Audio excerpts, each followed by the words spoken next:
ಅಂಬೇಡ್ಕರ್ ಅವರ 135ನೇ ಜಯಂತ್ಯೋತ್ಸವ ಗಾಂಧಿನಗರ ವಿಧಾನಸಭಾ ಕ್ಷೇತ್ರದ ಓಕ್ಲಿಪುರಂ ವಾರ್ಡ್ ಸನ್ರೈಸ್ ಸರ್ಕಲ್ ಬಳಿ ಸಂವಿಧಾನ ಶಿಲ್ಪಿ ಡಾಕ್ಟರ್ ಬಿಆರ್ ಅಂಬೇಡ್ಕರ್ ಅವರ 135ನೇ ಜನ್ಮ ದಿನಾಚರಣೆ ಅಂಗವಾಗಿ ಆಯೋಜಿಸಲಾದ ಬಡವರಿಗೆ ಉಚಿತ ದಿನಸಿ ಕಿಟ್ ವಿತರಣಾ ಕಾರ್ಯಕ್ರಮ ಡಾಕ್ಟರ್ ಬಿಆರ್ ಅಂಬೇಡ್ಕರ್ ಅವರ ಭಾವಚಿತ್ರಕ್ಕೆ ಪುಷ್ಪ ನಮನ ಸಲ್ಲಿಸಿ ಉದ್ಘಾಟಿಸಿದ ಗೃಹ ಸಚಿವರಾದ ಡಾಕ್ಟರ್ ಜಿ ಪರಮೇಶ್ವರ್ ಅವರು ಹಾಗೂ ಆರೋಗ್ಯ ಮತ್ತು ಕುಟುಂಬ ಕಲ್ಯಾಣ ಸಚಿವರಾದ ದಿನೇಶ್ ಗುಂಡೂರಾವ್ ಅವರು ಮನ್ಸೂರ್ ಅಲಿ ಖಾನ್ ಧರ್ಮಸೇನಾ ಹಾಗೂ ಈ ಕಾರ್ಯಕ್ರಮದ ಆಯೋಜಕರಾದ ಬೆಂಗಳೂರು ನಗರ ಎಸ್ಸಿ ಜಿಲ್ಲಾ ಅಧ್ಯಕ್ಷರಾದ ಎಪಿಎಸ್ ರಾಜ್ ಕಾರ್ತಿಕ್ ರವರು, ಬ್ಲಾಕ್ ಅಧ್ಯಕ್ಷರಾದ ಸರ್ವಣ ಹಾಗೂ ಮಾಜಿ ಬಿಬಿಎಂಪಿ ಸದಸ್ಯರು, ಬ್ಲಾಕ್ ಅಧ್ಯಕ್ಷರು, ವಾರ್ಡ್ ಅಧ್ಯಕ್ಷರು ಹಾಗೂ ಅನೇಕ ಕಾಂಗ್ರೆಸ್ ಮುಖಂಡರು, ಸ್ಥಳೀಯ ನಿವಾಸಿಗಳು ಉಪಸ್ಥಿತರಿದ್ದರು.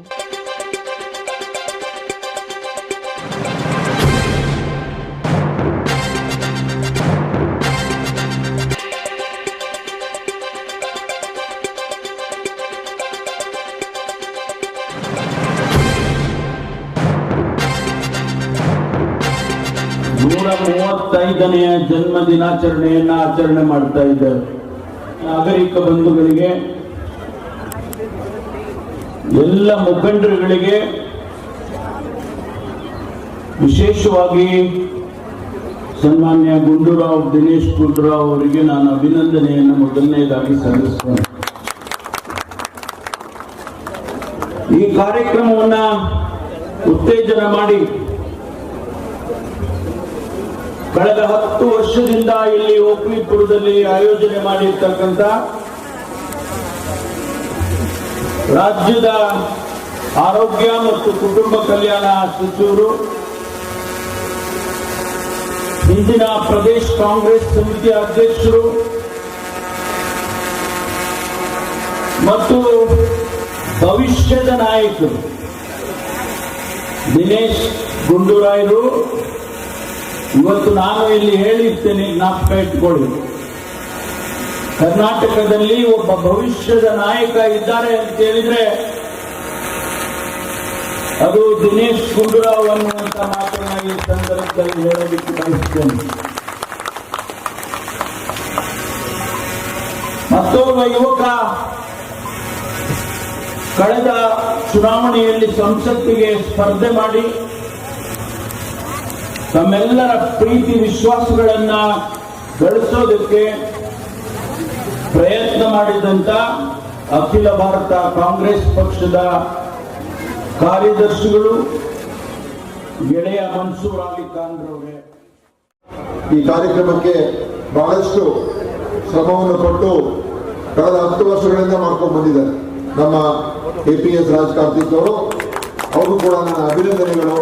ಇವತ್ತು ಅದೇ ರೀತಿಯಾಗಿ ಈ ವರ್ಷನೂ ಕೂಡ ನನ್ನ ಹತ್ರ ಬಂದು ಸರ್ ನಾವೆಲ್ಲ ಸೇರಿ ಕಾರ್ಯಕ್ರಮ ಮಾಡಬೇಕು ಅಂತ ನನ್ನ ಹತ್ರ ಕೇಳ್ಕೊಂಡಾಗ ಅವರು ಮಾಡೋಣಪ್ಪ, ಇಷ್ಟು ವರ್ಷ ಮಾಡ್ಕೊಂಡು ಬಂದಿದ್ದೀವಿ, ಈ ವರ್ಷನೂ ಕೂಡ ಬಿಡಬಾರ್ದು ಅಂತ ಹೇಳಿ ಈ ಸಲ ನಾವು ಸುಮಾರು 5,000 ರೇಷನ್ ಕಿಟ್ಗಳನ್ನ ಮತ್ತು ಬೇರೆ ಬೇರೆ ರೀತಿಯ ಕಾರ್ಯಕ್ರಮಗಳು ಕೂಡ ಹಮ್ಮಿಕೊಂಡಿದ್ದಾರೆ. ಅದಕ್ಕೆ ರಾಜ್ ಕಾರ್ತಿಕ್ ಅವರು ಇದ್ದಾರೆ ವೇದಿಕೆ ಮೇಲೆ, ಮತ್ತು ವೇದಿಕೆ ಮೇಲೆ ಮಾಜಿ ನಗರ ಪಾಲಿಕೆ ಸದಸ್ಯರಾಗಿರ್ತಕ್ಕಂಥ ಟಿ ಮಲ್ಲೇಶ್ ಅವರಿದ್ದಾರೆ, ಸತ್ಯನಾರಾಯಣ ಅವರಿದ್ದಾರೆ, ವಿವಿಧ ಎಲ್ಲ ನಮ್ಮ ಪಕ್ಷದ ಘಟಕದ ಎಲ್ಲ ಪದಾಧಿಕಾರಿಗಳು, ಬ್ಲಾಕ್ ಪದಾಧಿಕಾರಿಗಳು, ಡಿಸ್ಟ್ರಿಕ್ಟ್ ಆಫೀಸ್ ಬೇರರ್ಸ್ ಎಲ್ಲರೂ ಕೂಡ ನಮ್ಮ ಜೊತೆಯಲ್ಲಿ ಇವತ್ತು ಕಾರ್ಯಕ್ರಮದಲ್ಲಿ ಭಾಗಿಯಾಗ್ತಾ ಇದ್ದಾರೆ. ಮತ್ತು ವಿಶೇಷವಾಗಿ ಇಲ್ಲಿ ಬಂದಿರುವಂತೆಲ್ಲ ನಮ್ಮ ಪೌರ ಕಾರ್ಮಿಕ ಸಹೋದರಿಗಳು ಮತ್ತು ಸಹೋದರರು, ಅವರು ನಮ್ಮ ಕಾರ್ಯಕ್ರಮಕ್ಕೆ ಅವರು ಬಂದಿರೋದು ಅವರಿಂದಲೂ ಕೂಡ ಈ ಕಾರ್ಯಕ್ರಮಕ್ಕೆ ಕಳೆ ಕಟ್ಟಿದೆ ಅಂತ ಹೇಳಿದ್ರೆ ತಪ್ಪಾಗಲ್ಲ. ಸೊ ನೀವು ಬಂದಿದ್ದೀರಾ, ಎಲ್ಲ ಇಲ್ಲಿಯ ಸುತ್ತಮುತ್ತ ಇರುವಂಥ ಜನರು ಇವತ್ತು ಇನ್ನೂ ಹಲವಾರು ಎಲ್ಲರೂ ಇಲ್ಲಿ ಸೇರ್ಸಕ್ಕೆ ಆಗೋದಿಲ್ಲ, ಆದರೆ ಇದು ಕಾರ್ಯಕ್ರಮ ಶುರುವಾದ ನಂತರ ಎಲ್ಲರಿಗೂ ಕೂಡ ಕಿಟ್ಟಿನ ವಿತರಣೆ ಕೂಡ ಆಗ್ತದೆ. ಇವತ್ತು ಅಂಬೇಡ್ಕರ್ ಅವರ ಒಂದು ಹೆಸರಿನಲ್ಲಿ ಅವರ ಸ್ಮರಣೆ ಮಾಡಿಕೊಂಡು ನಾವು ಈ ಕಾರ್ಯಕ್ರಮ ಮಾಡ್ತಾ ಇದ್ದೀವಿ. ಅಂಬೇಡ್ಕರ್ ಅವರ ಒಂದು ಜ್ಞಾಪಕವನ್ನ ಯಾಕೆ ನಾವು ಮಾಡ್ತೀವಿ, ಯಾಕೆ ಅವರು ಇಷ್ಟು ದೊಡ್ಡ ಹೆಸರು ಮಾಡಿದ್ದಾರೆ, ನಾವು ಅವ್ರ ಹೆಸರು ಮಾತ್ರ ಜಪ ಮಾಡ್ತೀವಿ, ಆದರೆ ಅವರಿಂದ ನಮ್ಗೆ ಏನು ಸಿಕ್ಕಿದೆ, ಅವರ ಇತಿಹಾಸ ಏನು, ಅದರ ಬಗ್ಗೆ ನಾವು ಹೆಚ್ಚು ಯೋಚನೆ ಮಾಡಕ್ ಹೋಗೋದಿಲ್ಲ. ಜೈ ಭೀಮ್ ಅಂತ ಹೇಳ್ಬಿಟ್ರೆ ಸಾಕಾಗೋದಿಲ್ಲ. ಆ ಜೈ ಭೀಮ್ ಅಂತ ಹೇಳಿದಾಗ ಅದರ ಸಿದ್ಧಾಂತ ಏನು, ಅದರ ಅರ್ಥ ಏನು, ಅದಕ್ಕೆ ಏನು ದಲಿತರಿಗೋಸ್ಕರ ಇರುವಂತದ್ದು, ಅದು ಎಲ್ಲರಿಗೂ ಕೂಡ ಸೇರ್ಕೊಳ್ತದ, ಅದನ್ನು ಯೋಚನೆ ಮಾಡ್ಬೇಕು. ಇವತ್ತು ನಮ್ಮ ಸಮಾಜ, ನಮ್ಮ ದೇಶದಲ್ಲಿದ್ದಂಥ ಸಮಾಜ ಇವತ್ತು ಅನೇಕ ವ್ಯತ್ಯಾಸಗಳಿರುವಂಥ ಸಮಾಜ. ಹಿಂದೆಂದ ಅದು ನಮ್ಮ ಇತಿಹಾಸದಿಂದ ಬಂದಿರತಕ್ಕಂಥ ಒಂದು ಕೆಟ್ಟ ಒಂದು ಪದ್ಧತಿಗಳು ನಮ್ಮ ಸಮಾಜದಲ್ಲಿ ಇದ್ದಂಥದ್ದು ಯಾರು ಕೂಡ ಮರೆಯಕ್ಕೆ ಸಾಧ್ಯ ಇಲ್ಲ.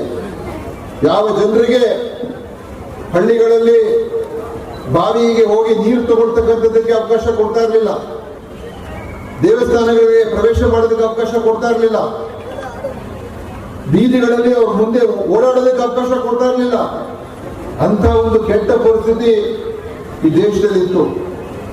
ಅಂದ್ರೆ ಒಂದು ರೀತಿ ಪ್ರಾಣಿಗಳಿಗಿಂತ ಕೀಳಾಗಿ ನೋಡ್ತಕ್ಕಂಥ ಒಂದು ಮನೋಭಾವನೆ ಈ ದೇಶದಲ್ಲಿ ಇತ್ತು. ವಿದ್ಯಾಭ್ಯಾಸ ಸಿಗೋಂಗಿಲ್ಲ, ನಿಮ್ಗೆ ಎಜುಕೇಶನ್ ಸಿಗಬಾರ್ದು, ನೀವು ಆರ್ಥಿಕವಾಗಿ ಮೇಲೆ ಬರಬಾರ್ದು, ನಿಮ್ಗೆ ಉದ್ಯೋಗಗಳು ಸಿಗಬಾರ್ದು, ನೀವು ಏನ್ ಕೆಲಸ ಮಾಡ್ತಾ ಇದ್ದೀರಾ ಊರಿನ ಹೊರಗಡೆ ಮಲ ಹೊತ್ತುವಂಥದ್ದು ಬೇರೆ ಬೇರೆ ಎಲ್ಲ ಏನು ಮನುಷ್ಯರು ಯಾರು ಕೂಡ ಬೇರೆಯವರು ಯಾರು ಮಾಡದೇ ಇರುವಂತ ಕೆಲಸಗಳಿಗೆ ನಿಮ್ಮನ್ನು ಉಪಯೋಗಿಸಿಕೊಂಡು ಮಾಡ್ತಾ ಇದ್ದಂತ ಎಲ್ಲರಿಗೂ ಸಮಾನತೆ ಇರಬೇಕು ಅಂತ ಹೇಳಿ ಅಂತಾರಾಷ್ಟ್ರ ಮಟ್ಟದಲ್ಲಿ ಮತ್ತು ರಾಷ್ಟ್ರ ಮಟ್ಟದಲ್ಲಿ ಜನರ ಮನಸ್ಸಿಗೆ ಜನರಲ್ಲಿ ಜಾಗೃತಿ ಮೂಡಿಸ್ತಕ್ಕಂಥ ರೀತಿಯಾಗಿ ಒಂದು ದಿಟ್ಟವಾದಂತ ಗಟ್ಟಿಯಾದಂತ ಮಾತನ್ನು ಎತ್ತಿರ್ತಕ್ಕಂಥ ಒಬ್ಬ ಧೀಮಂತ ನಾಯಕ ಅಂತ ಹೇಳಿದ್ರೆ ಅದು ಡಾಕ್ಟರ್ ಬಾಬಾ ಸಾಹೇಬ್ ಅಂಬೇಡ್ಕರ್ ಅಂತ ಇವತ್ತು ನಾವು ಹೇಳಲೇಬೇಕಾಗ್ತದೆ. ಅಂಬೇಡ್ಕರ್ ಅವರ ಜಯಂತಿ ಇವತ್ತು Bangalore central SC department Raj Karthik ಅವರು ಒಂದು ಒಳ್ಳೆ ಕಾರ್ಯಕ್ರಮ ಮಾಡಿದ್ದಾರೆ. ಇವತ್ತು ಈ ರಾಷನ್ ಕಿಟ್ ಡಿಸ್ಟ್ರಿಬ್ಯೂಟ್ ಮಾಡ್ತಾ ಇದ್ದೀವಿ. ಎಲ್ಲಾಗೆ ಒಂದು ಪರಿಸ್ಥಿತಿ ನೋಡಿದ್ರೆ ತೊಂದರೆ ಇದೆ. ಅವರೇ ಹೇಳ್ತಾ ಇದ್ರು ಆಟೋ ಡ್ರೈವರ್ಸ್ ಎಲ್ಲ ಕಡೆ LPG ಗ್ಯಾಸ್ ತೊಂದರೆ ಇದೆ. ಅದೇ ತರ ನಮ್ಮ ದೇಶದಲ್ಲಿ ಬಾಬಾ ಸಾಹೇಬ್ ಅಂಬೇಡ್ಕರ್ ಅವರು ನಮಗೆ ಒಂದು ಈ ಕಾನ್ಸ್ಟಿಟ್ಯೂಷನ್ ಕೊಟ್ಟರು, ಸಂವಿಧಾನ ಕೊಟ್ಟರು. ಯಾಕೆ ಕೊಟ್ಟರು? ಇವಾಗ ದೇಶ ಪರಿಸ್ಥಿತಿ ನೋಡಿದ್ರೆ ನೀವು SC ST ಮೈನಾರಿಟೀಸ್ ಬ್ಯಾಕ್ವರ್ಡ್ಗೆ ಪ್ರೊಟೆಕ್ಟ್ ಮಾಡೋಕ್ಕೆ ಡಾಕ್ಟರ್ ಬಾಬಾ ಸಾಹೇಬ್ ಅಂಬೇಡ್ಕರ್ ಇಷ್ಟು ಒಳ್ಳೆಯದು ಒಂದು ಸಂವಿಧಾನ ಕೊಟ್ಟಿದ್ದಾರೆ ನಮಗೆ. ಸಮಾಜ ಎಲ್ಲಿ ಈ ಒಂದು ದೇಶದಲ್ಲಿ ಇದ್ದಂತ ಅಸ್ಪೃಶ್ಯತೆ ಒಬ್ಬರು ನೋಡಿದ್ರೆ ಸಹಿಸದೇ ಇರ್ತಕ್ಕಂಥ ಈ ದೇಶದಲ್ಲಿ ಇವತ್ತು ಏನಾದರೂ ಎಲ್ಲರೂ ಕೂಡ ನಾವು ಒಂದು ಸಮಾನವಾಗಿ ಕೂತಿದ್ವಿ ಅಂತ ಹೇಳಿದ್ರೆ ಅದಕ್ಕೆ ಬಾಬಾ ಸಾಹೇಬ್ ಅಂಬೇಡ್ಕರ್ ಅವ್ರ ಕಾರಣ ಅನ್ನೋದನ್ನ ತಾವ್ಯಾರು ಮರಿಬಾರ್ದು. ಬಾಬಾ ಸಾಹೇಬ್ ಅಂಬೇಡ್ಕರ್ ಅವರು ಹುಟ್ಟದೇ ಇದ್ರೆ ಅಥವಾ ಅವ್ರ ಕೈಗೆ ಸಂವಿಧಾನ ಸಿಗದೇ ಇದ್ದಿದ್ರೆ ಇವತ್ತು ಯಾವ ಮಟ್ಟದಲ್ಲಿ ಇರ್ತಾ ಇದ್ರಿ ಅನ್ನೋದನ್ನ ನೀವು ಯೋಚನೆ ಮಾಡಬೇಕಾಗ್ತದೆ. ಈಗ ಪೌರ ಕಾರ್ಮಿಕರು ನಾವು ಇದ್ದೀರಿ, ನಾನು ಕೂಡ ರಾಜ್ಯಾಧ್ಯಕ್ಷರಾಗಿ ಅಭಿಷೇಕ್ ಅವರು ಬಂದು ತಮ್ಮ ಕಾರ್ಯಕ್ರಮಗಳೆಲ್ಲ ನಡೆಸಿದ್ರು. ಮತ್ತೆ ರಾಹುಲ್ ಗಾಂಧಿ ಅವರು ಕೂಡ ಬಂದು ತಮ್ಮದೇ ಒಂದು ಇಡೀ ದೇಶದಲ್ಲಿ ಮೊದಲನೇದಾಗಿ ಕಾಂಗ್ರೆಸ್ ಘಟಕ ಕೂಡ ಮಾಡಿಕೊಟ್ಟಿದ್ದಾರೆ.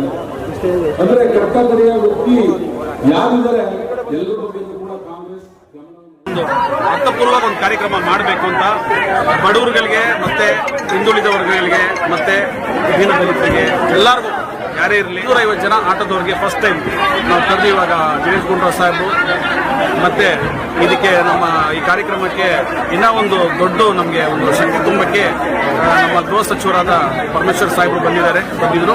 ಅವರು ಬಂದು ಈ ಕಾರ್ಯಕ್ರಮಕ್ಕೆ ಸುಮಾರು ಒಂದು ಎರಡು ಅವರ್ ಇದ್ದು ನಮ್ಗೆಲ್ಲರಿಗೂ ಒಂದು ಶಕ್ತಿ ತುಂಬಿ ದಿನೇಶ್ ಗುಂಡೂರಾವ್ ಸಾಹೇಬ್ರ ಕೈ ಇನ್ನೂ ಬಲಪಡಿಸಿ ನಮ್ಮೆಲ್ಲರಿಗೂ ಒಟ್ಟಲ್ಲಿ ನಮ್ಮ ಗಾಂಧಿನಗರ ಕ್ಷೇತ್ರ ಇವತ್ತು ಭಾರಿ ಖುಷಿಯಾಗಿದ್ದೀವಿ.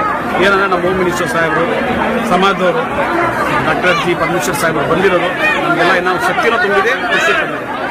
ಇವತ್ತು ಕರ್ನಾಟಕ ರಾಜ್ಯದಲ್ಲಿ ಇದರಲ್ಲೇ ನಮ್ಮ ದಿನೇಶ್ ಗುಂಡೂರಾವ್ ಸಾಹೇಬ್ ಮಾತ್ರ ಅಂತ ಹೇಳ್ತೀವಿ. ಒಳ ಮೀಸಲಾತಿ ಪಾರ್ಲಿಮೆಂಟಲ್ಲಿ ಅದು ಯಾವಾಗ ರದ್ದಾಗಿದೆಯೋ ಅದು ಮಹಿಳಾ ಬಗ್ಗೆ ಅವರಿಗೆ ಈಗ ಮೊಸಳೆ ಕಣ್ಣಿರ್ತಾರ. ಅದ ನಾವು ಮಾಡುವಾಗ ನಮ್ಮ ರೂಲಿಂಗ್ ಇರುವಾಗ ಕೇಂದ್ರದಲ್ಲಿ ಅವರು ಅದನ್ನ ತಿರಸ್ಕರಿಸ್ತಾರೆ.